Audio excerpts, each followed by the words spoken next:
right from the get-go, the right-wing press was out to demonise and scapegoat the gay community for this terrible new disease. There is now a danger that has become a threat to us all. The rapidly deepening public alarm over the killer disease AIDS. All homosexual practice is an abomination and a perversion. They were blaming it on gay men. This was a gay disease, it was a gay plague. It was just extraordinary. Children who need to be taught to respect traditional moral values are being taught that they have an inalienable right to be gay.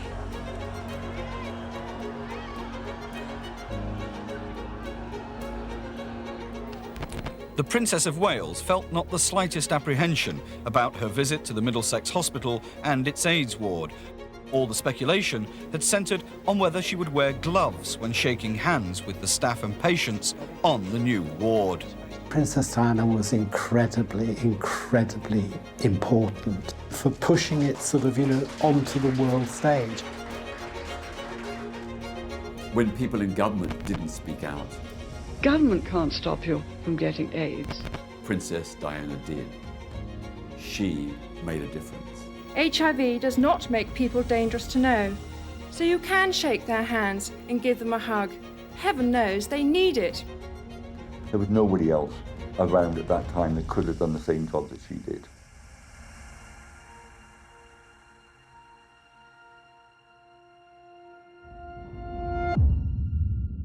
It's a tremendous change for someone, if I may say, of 19 to make all of a sudden, the transition. It is, but I've had a small run up to it all in the last 6 months. And next to Prince Charles, I know I can't go wrong. He's there with me.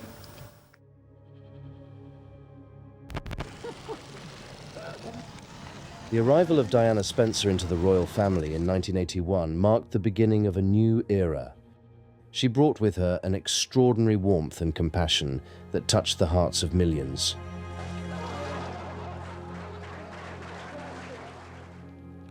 To say that a part of the British public adored Diana is an understatement.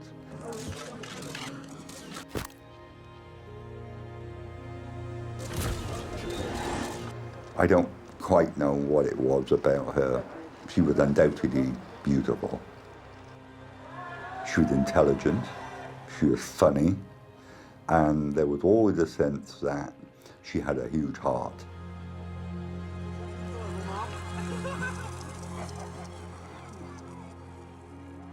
I mean, Princess Diana was extraordinary, I mean, sort of no other member of the royal family would, dream of being sort of involved.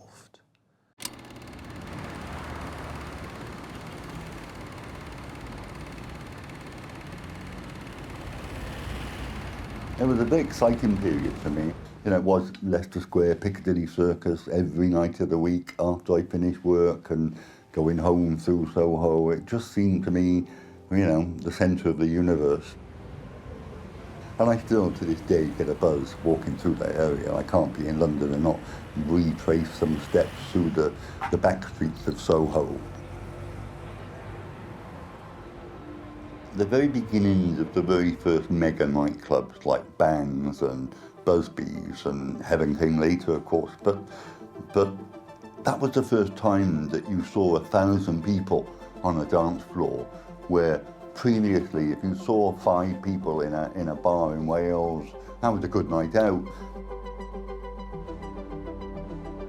I think by the time I was 30, there wasn't a nightclub in London or theatre I couldn't go in on a VIP pass and a ticket. It was just, you did get to know everybody. I must tell you that what we've got is an attempt to substitute the rule of the mob for the rule of law. And it must not succeed.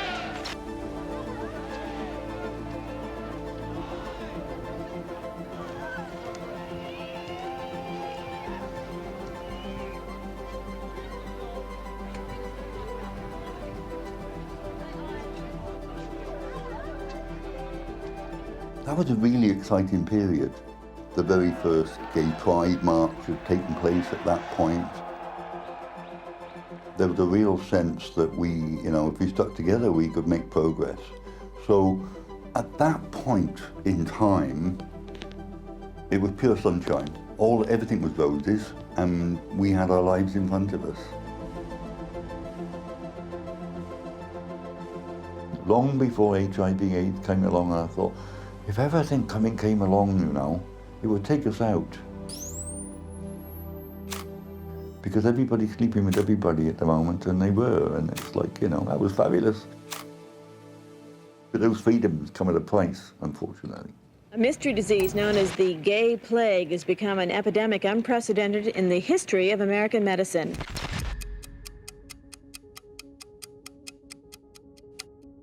In 1981, a new unknown illness started to spread across the United States. Doctors had discovered clusters of pneumonia in previously healthy homosexual men in Los Angeles, New York, and San Francisco. The US Center for Disease Control began to investigate. The first known cases of what later became AIDS were reported in the United States in 1981, and they affected gay and bisexual men, which led to propositions that the disease was somehow related to homosexuality. Of course it wasn't, but in those early days, we didn't know what was causing this terrible illness. We didn't know how it was spread, so people as a fallback tended to scapegoat and blame the gay community. Reverend Falwell, you've called for the closing of bathhouses and other measures, and you say you're calling for these measures to protect the health of the nation. But at the same time, you say AIDS is God's judgment on homosexual promiscuity. Homosexual bathhouses, which everyone knows are just for the most dirty, vulgar, filthy, bloody occurrences, anal intercourse, and worse, then he should agree with me. They should be shut down, because that is where, according to what little information we have, there's the transmission of the disease. News of the American disease hit headlines in the UK. This introduced a wave of fear that permeated the gay community. It wasn't long until the illness made its way to British shores. In the early days here in Britain, the perception was that HIV/AIDS was an American disease. It had begun in America. The first cases were identified there. As a result, a lot of people said, to be safe, don't have sex with Americans. But of course, that was a completely false and misleading advice, because it wasn't Americans who caused AIDS, it was particular sexual practices and the sharing of blood. At first, there were fears that this was some kind of right-wing plot to roll back the LGBT+ community. This was a scare story to try and discourage gay people from having sex. But very quickly, it became clear that regardless of the cause, our community was in danger, and that we had to take steps to do something to try and prevent its spread. All gay people must unite to overcome discrimination against people with AIDS. If we do not, we will all suffer. We will all be defeated. We will all truly be victims of AIDS. I was diagnosed with a virus in October 1982. Every single kind of lymph node in my body seemed to kind of erupt. Well, in those days, I used to go to James Pringle House, which was the sexual health clinic of the Middlesex Hospital. So I presented myself there, and they were all over me.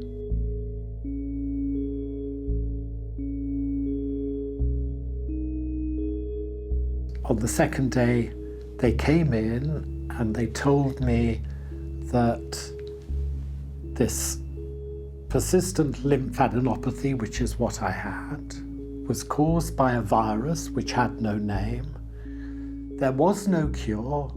This was a terminal diagnosis. I was 33 and I had between 3 and 9 months to live. And I was gutted.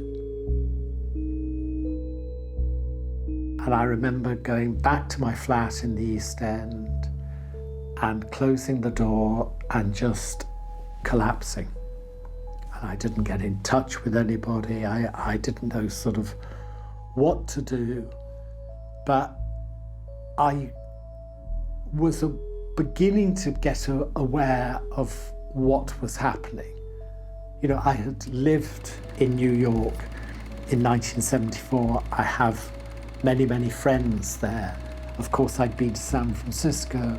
And, you know, things were beginning to kind of filter across the pond, so to speak, about what was happening in San Francisco.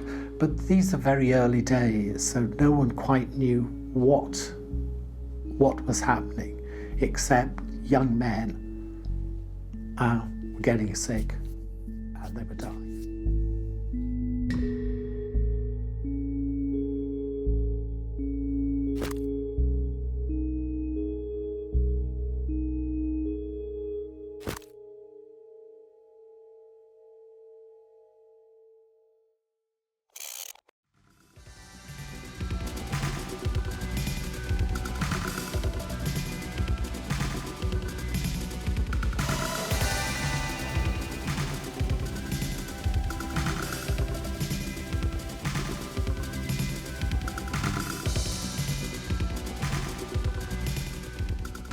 I used to go dancing at the gay nightclub Heaven most Saturday nights.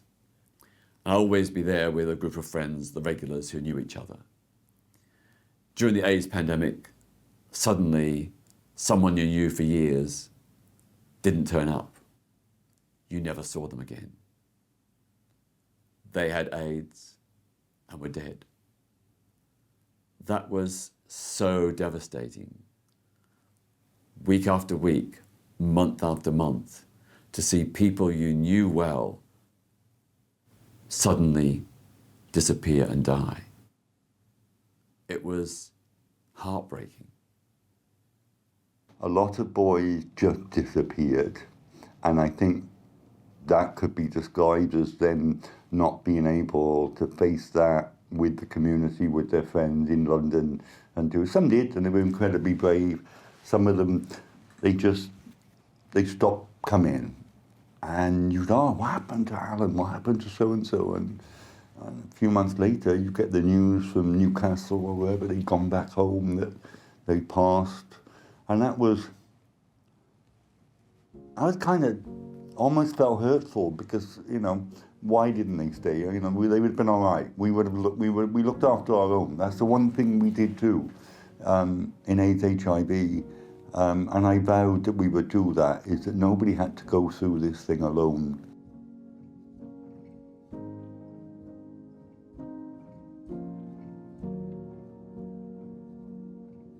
It was an awful process, because when they're so very young, what tends to happen is that their brain gone, their organs shut down, but their heart is a 20-year-old, and it's designed to go to 100 and something.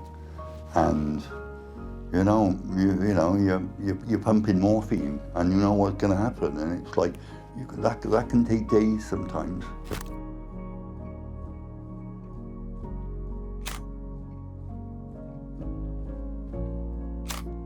It was at that point you realise that it's just as if you're in a war, and people are dropping left, right and centre, and yet that altered reality aspect that everybody else is going on in the world on their own, that was so hard.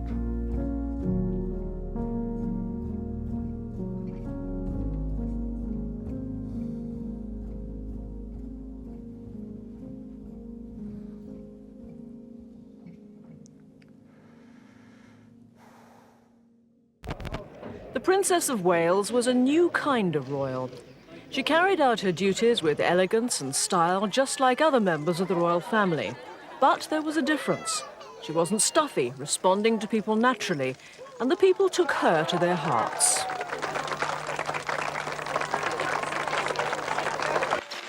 In the early 1980s, the world fell madly in love with the new wife of the future king, Diana, Princess of Wales.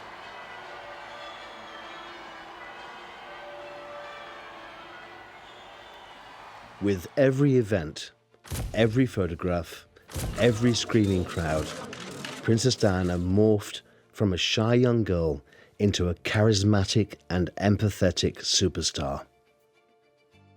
The square was literally overflowing with a sea of humanity, with over 6,000 people packing into every available space to see the first visit to the area by Lady Diana. One little boy did a Jack-in-the-Box impersonation to plant a kiss on the princess's cheek. It's just so beautiful. I'm just so privileged. I can't believe I did that. Was she as pretty as you expected her to be? Oh, prettier than ever. More prettier than ever. The birth of Prince William in 1982 showcased Her Royal Highness as a hands-on parent, distinctly different from the distant royal mothers before her. She even demanded to bring 9-month-old William on the couple's first major royal tour.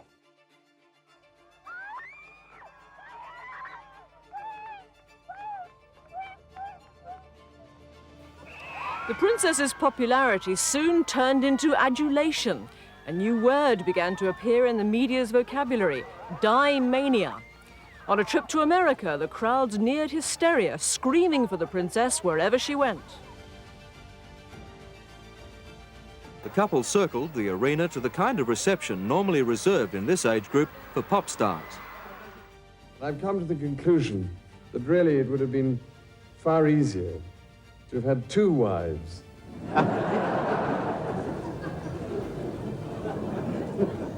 And I could have walked down the middle, directing the operation. 2 years later, the couple welcomed a second son, but their fairy tale would not last. It's only the couple's second public appearance together in over a month, but tomorrow they'll go their separate ways again. The princess stays in London. Prince Charles goes to Scotland. Diana's refusal to fit the royal mould and quietly fulfill her duties may have endeared her to the public. But at the palace, her new kind of royal attitude was beginning to cause friction. Princess Diana became an outsider, and the people loved her for it.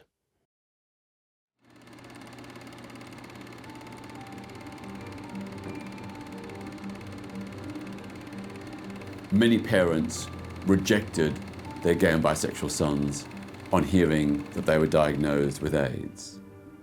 This was a terrible, terrible thing for these mostly very young men to suddenly have no family support and be left all alone. They felt emotionally and psychologically devastated. They felt cast out and rejected.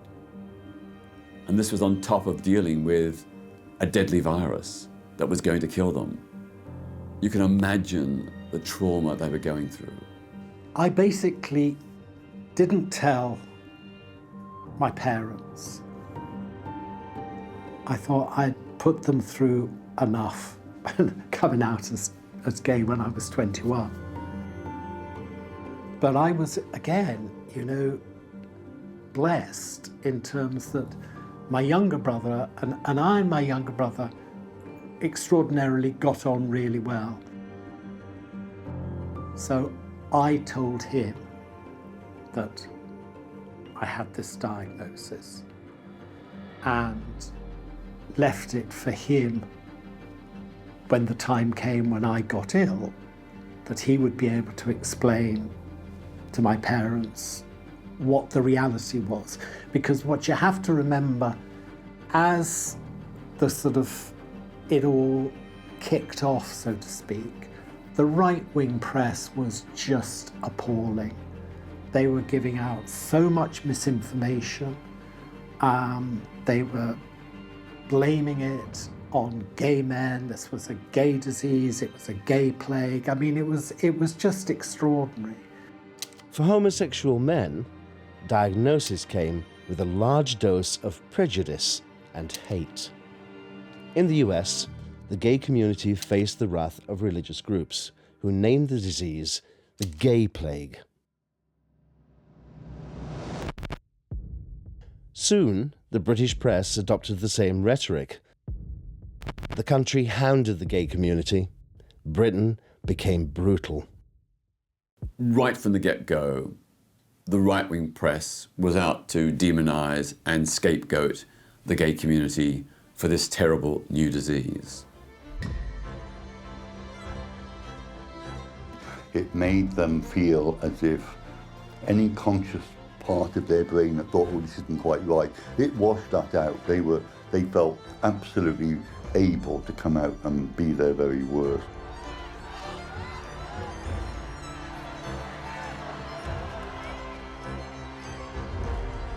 This toxic mix of AIDS phobia and homophobia made life very, very tough for LGBT plus people.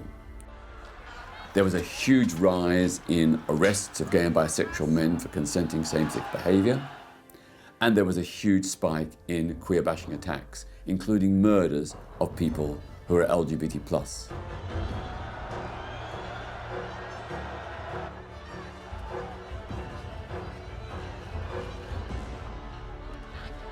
We felt under attack.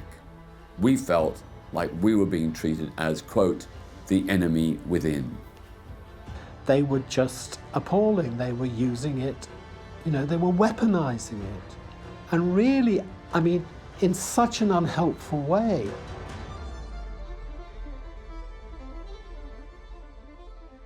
All homosexual practice is an abomination and a perversion.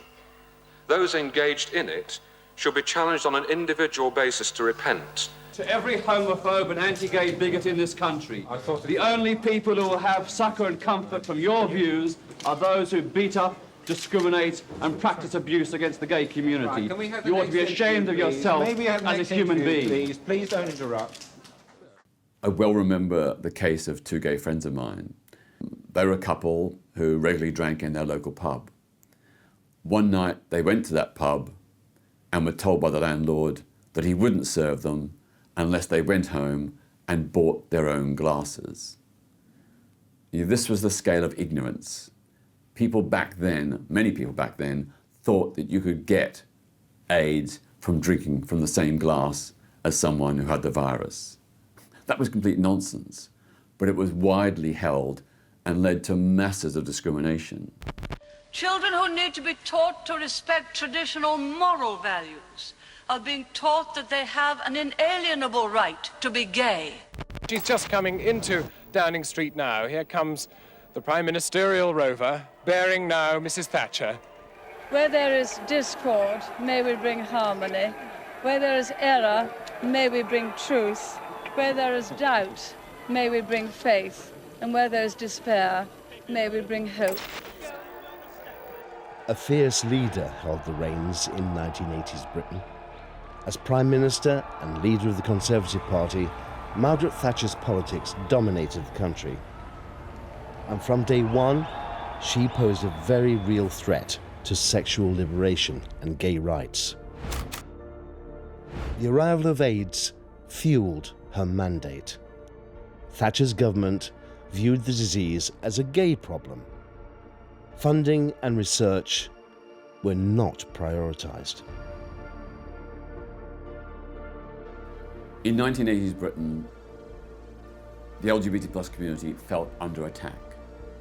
We had a Conservative government led by Margaret Thatcher, which introduced a series of moral campaigns, the first being, quote, for family values, the second being for a return to Victorian values.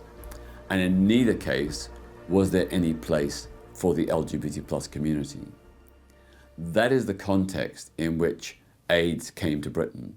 I just, in the few minutes we've got left, turn to something which is being spoken of as the biggest threat that mankind has ever had to face, and that's notwithstanding nuclear weapons. I'm talking about AIDS.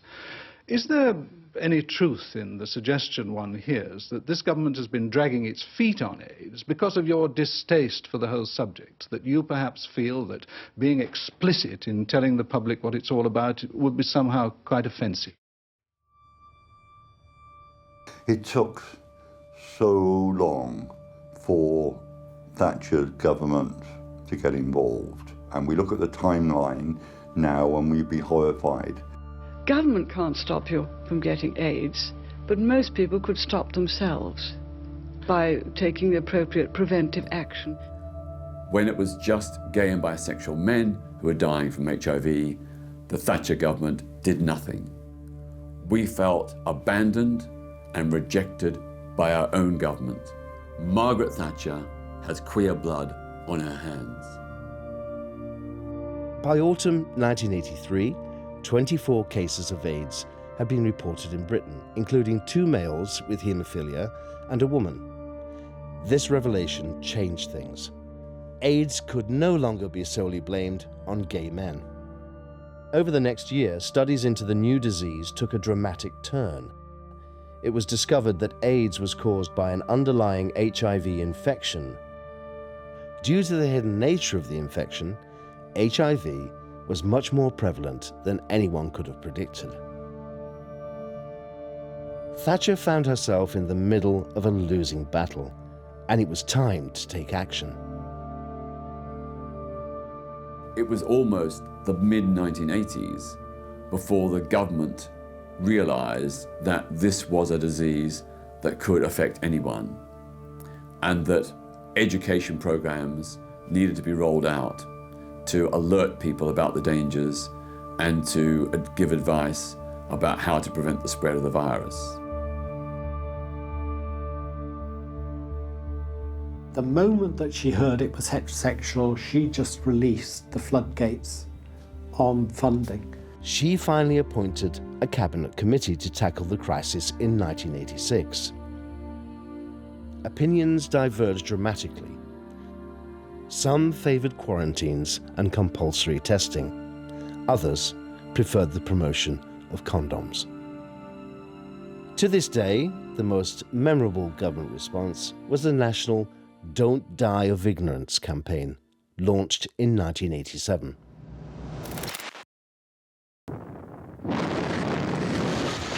There is now a danger that has become a threat to us all. It is a deadly disease and there is no known cure. The virus can be passed during sexual intercourse with an infected person. Anyone can get it, man or woman. So far, it's been confined to small groups, but it's spreading. So protect yourself. And read this leaflet when it arrives. If you ignore AIDS, it could be the death of you. So don't die of ignorance. Given that the government had done nothing previously, the Don't Die of Ignorance advertising campaign was progress. It had a huge impact, together with the leafleting of every household in the UK. Health professionals are concerned that too many people still associate the disease with gay men and drug users. They jolted people out of their complacency. But the Grim Reaper scaremongering tone also created fear and I think stirred prejudice. The way that it was so framed, and of course it was built on, it was to make people afraid. You know, the notion of coffins and ice picks and what have you. And then of course the voice of John Hurt saying this is a virus, but which can affect anybody. So it's there in the text, it's there printed, you know, which can affect anybody. But it just built up so much fear that people really weren't taking it on board. Stick to one partner. If you don't, use a condom. And for drug misusers, don't inject drugs. If you can't stop, don't share equipment.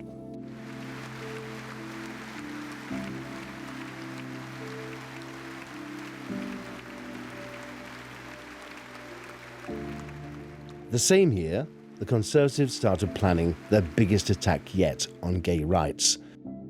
On the back of all that having been done, they then turn around and they create Section 28. Section 28 because sort of Thatcher thinks that people are being taught that they have an inalienable right to be gay. You know, people have an inalienable right to be who they are.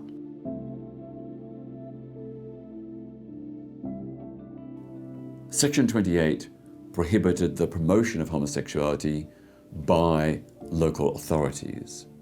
Promotion was never defined, but it led to massive self-censorship in schools, by local councils and others, because they feared they might be prosecuted.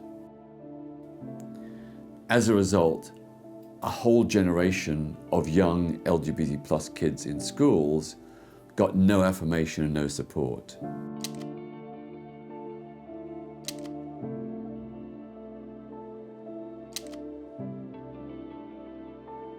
Homosexuals have contributions to make to society which they can only make openly and unashamedly. This bill will silence that voice. Quite frankly, your lordships, I don't actually consider that my friends, my daughters, or my own sexuality is any of your business. This was one of the largest protests ever seen during the Stop the Clause campaign. Organisers claimed 50,000 joined the march. Police said it was nearer 20,000. At the head of the column, representatives from theatre and the arts who claim the clause could lead to censorship. Even now, a play has been banned that was commissioned up in the north of England. It's not going to be put on because it has 4 gay characters. So there's censorship of the mind. Clause 28 will prevent local authorities from actively promoting homosexuality. Campaigners say it's an attack on basic human rights. We are advisors to the government in all areas of AIDS matters. We are expert in it. And it's ironic that whilst that is happening, this government, our government, should have then passed this rather mean-spirited, cruel, little savage law out from the worst of motives. And I don't understand that. And I hope eventually Section 28 will be repealed. The gay community fought back through protests, speeches and marches, but Thatcher's government ignored their pleas. With numbers in Britain now doubling every 8 months, specialists warn that we could have 5,000 cases in 3 years' time. By the end of 1987, infection rates had spiralled. It was estimated that between 20,000 and 50,000 people were HIV infected. The majority would go on to develop AIDS over the next decade. At this point, public support and government funding were crucial. Princess Diana stepped up to that challenge. The Princess of Wales felt not the slightest apprehension about her visit to the Middlesex Hospital and its AIDS ward, according to press reports. All the speculation had centred on whether she would wear gloves when shaking hands with the staff and patients on the new ward. But as she entered, to the delight of the staff, she clearly wasn't wearing gloves. And she shook hands with all the nurses, doctors and all 10 patients on the ward. She stayed more than an hour, but was not filmed with any of the patients. They were worried about public exposure. Only one agreed to be photographed. When I saw Princess Diana shaking the hand of a person living with HIV and AIDS without wearing any gloves, first of all, I was astonished that she would dare do it. But secondly, I thought, wow, this is a game changer. What changed overnight was the fact that it became fashionable, it became acceptable to support us.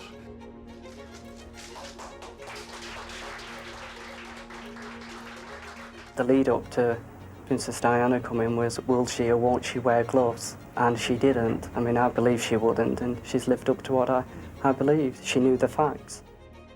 That was, I mean, an incredible signal. And then, you know, she continued. So it wasn't like, oh, just I'll do the handshake and then that's it. She was constantly there. You know, very few people know is that she used to go and visit the London Lighthouse. You know, privately, she would just go and be there with people. I mean, and that's amazing. I mean, sort of, how many people do that? Reaffirming her commitment to the care of AIDS sufferers, the Princess of Wales visited Europe's first AIDS hospice in London's East End today. Staff at the hospice say the Princess is an inspiration. By touching and talking to patients, she reduces the prejudice, stigma and fear of AIDS. Diana dedicated her time to breaking AIDS stigma over the following years. She opened more and more hospital wards and visited countless patients across the world.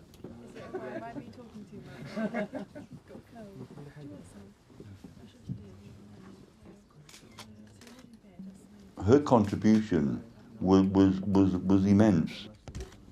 Diana was able to, you know, really soften the blow a little bit, make Fleet Street look at itself.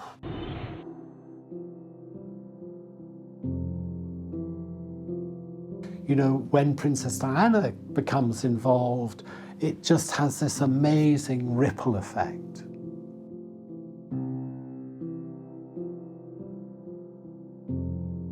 It was hugely significant and valuable to have someone like Princess Diana right at the top of the establishment, speaking out and publicly supporting people living with HIV and AIDS.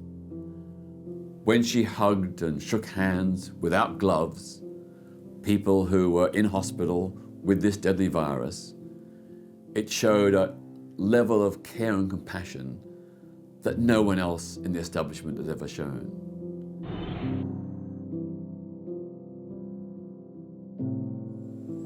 Later, on a closed visit to the AIDS ward, the Princess met and touched many of the children, picking up a small boy dying of AIDS and hugging him. Staff told the Princess they were surprised that she'd come to Harlem Hospital, a place never visited by any American president and few major political leaders. In 1991, the Princess of Wales gave one of her most famous and important speeches to date. HIV does not make people dangerous to know, so you can shake their hands and give them a hug. Heaven knows they need it. What's more, you can share their homes, their workplaces, their playgrounds, and their toys. We all need to be alert to the special needs of those for whom AIDS is the last straw in an already heavy burden of discrimination and misfortune.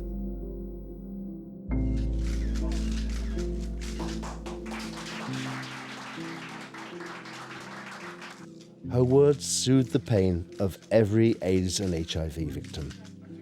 There is no doubt that Princess Diana became a beacon of light in a period of darkness for so many.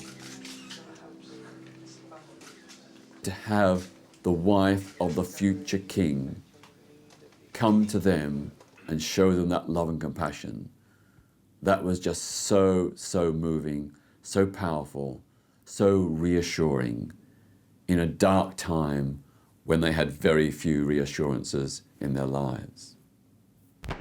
Ladies and gentlemen, we're leaving Downing Street for the last time after 11.5 wonderful years, and we're very happy that we leave the United Kingdom in a very, very much better state than when we came here 11.5 years ago.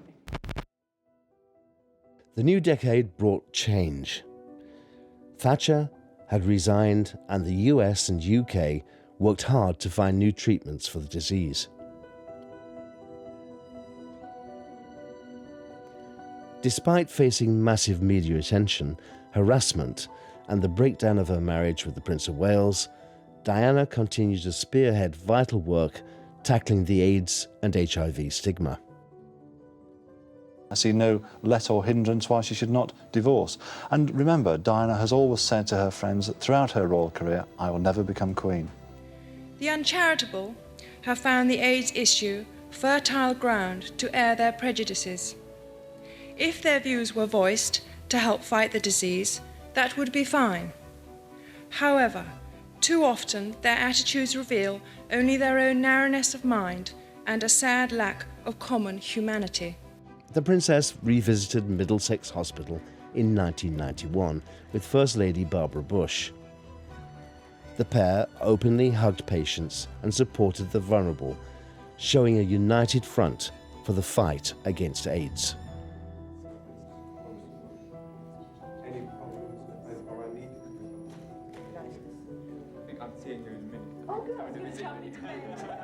She had that kind of kindness and generosity and care.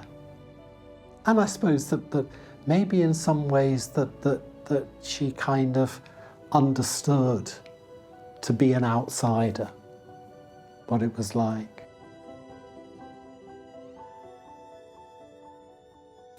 I think the British people need someone in public life to give affection, to make them feel important, to support them, to give them light in their dark tunnels. Treatments and medicines started to turn a corner in 1996. The mortality rate began to decline after peaking at 1,700, and AIDS was no longer deemed as an immediate death sentence. The patients are no longer getting sick. Some patients who already were extremely ill can remain so, but the vast majority of patients no longer progress in their illness and in fact get better, feel better and go back to work. It's not wrong to speculate about a cure and what it will take to bring about a cure. I think with triple therapy we're not there yet, but conceptually there's no reason not to think about a cure in the long term. Treatment equals life. I mean, I've lost so many friends in the United States that were afraid to take an aspirin. You can't be afraid, you have to try things.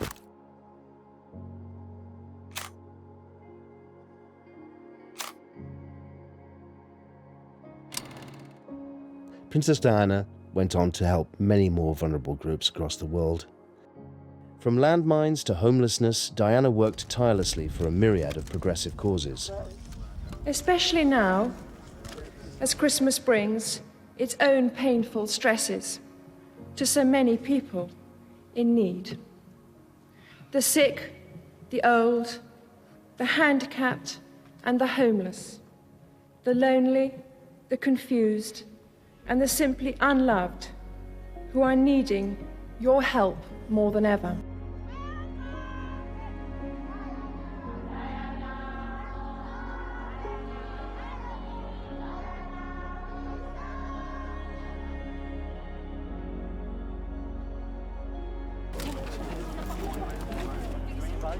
However, the People's Princess never lived to see the true results of her work pay off. Just to confirm the news that Diana, Princess of Wales, has died in a car accident in Paris, which also killed her companion, Dodi Fayed.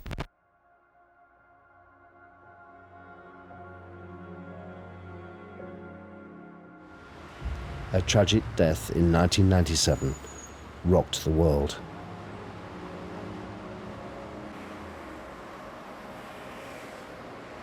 A wave of grief spread far and wide.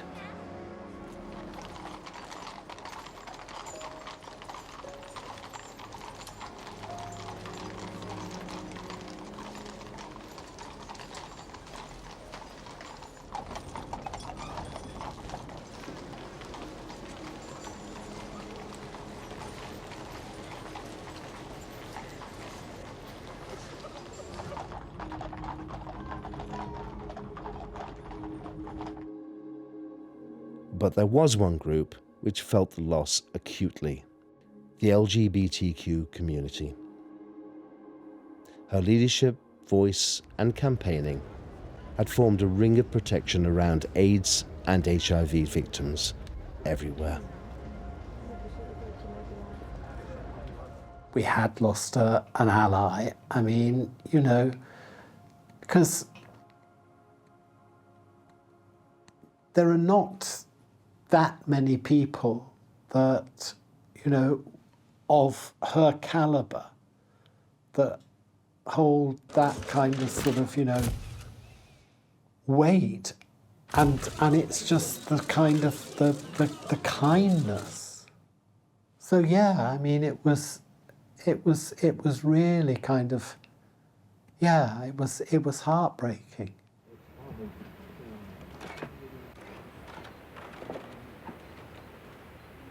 The ramifications of it, I mean, the effect that it had sort of, and still does have, you know, on her kids, and particularly sort of Harry, reverberate.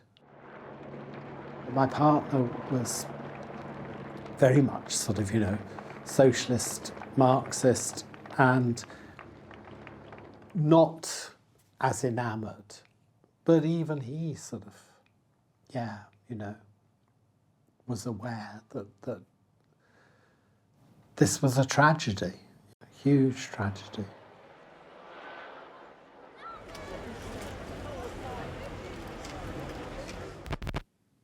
Princess Diana embraced people living with HIV and AIDS and pushed for understanding and acceptance long before any other member in the royal family, or indeed any other member of the British establishment. She was a trailblazer, and through her trailblazing, people living with the virus felt reassured, felt comforted, felt that there was someone right at the top who cared about them. Because it was so significant, because it was so important, because she enabled so much, I don't think we could have survived much longer the way we were. It was just so hard, and we weren't making the progress we want to. I mean, like, my biggest fear in those early, 2 years, 3 years, was the Terence Higgin Trust would just be stillborn because it couldn't maintain, the level at work, and, volunteers all couldn't well, but you need premises, you need networks, you need phones, you need, professionals.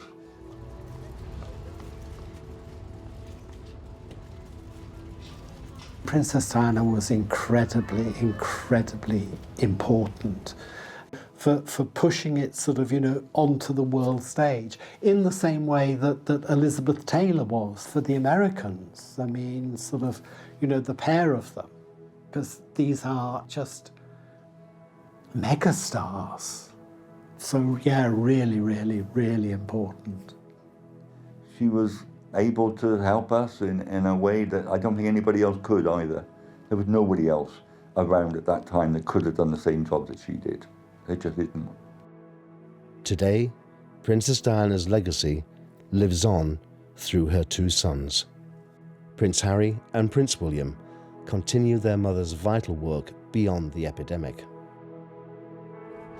Prince Harry has even publicly taken HIV tests to help break common stigmas and prejudices.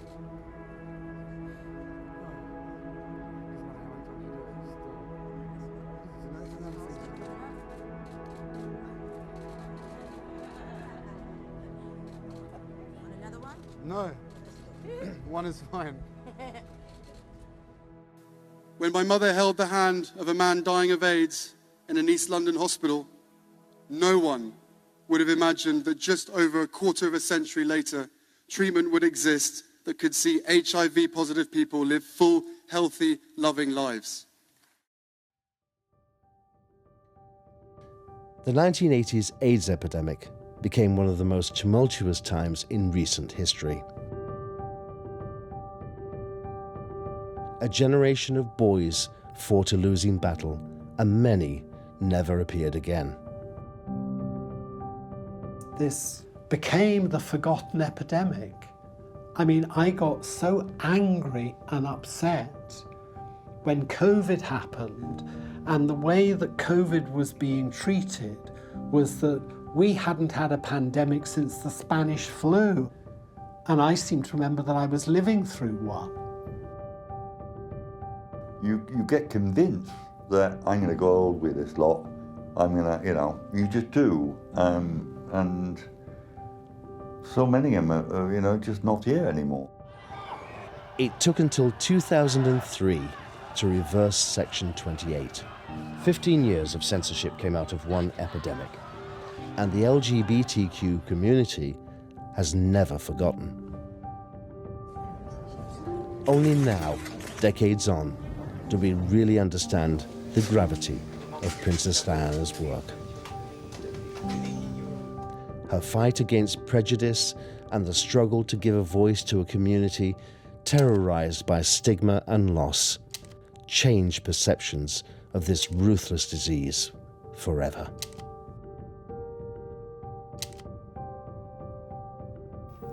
We all need to be alert to the special needs of those for whom AIDS is the last straw in an already heavy burden of discrimination and misfortune.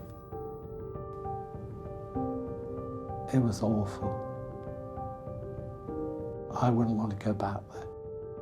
Never.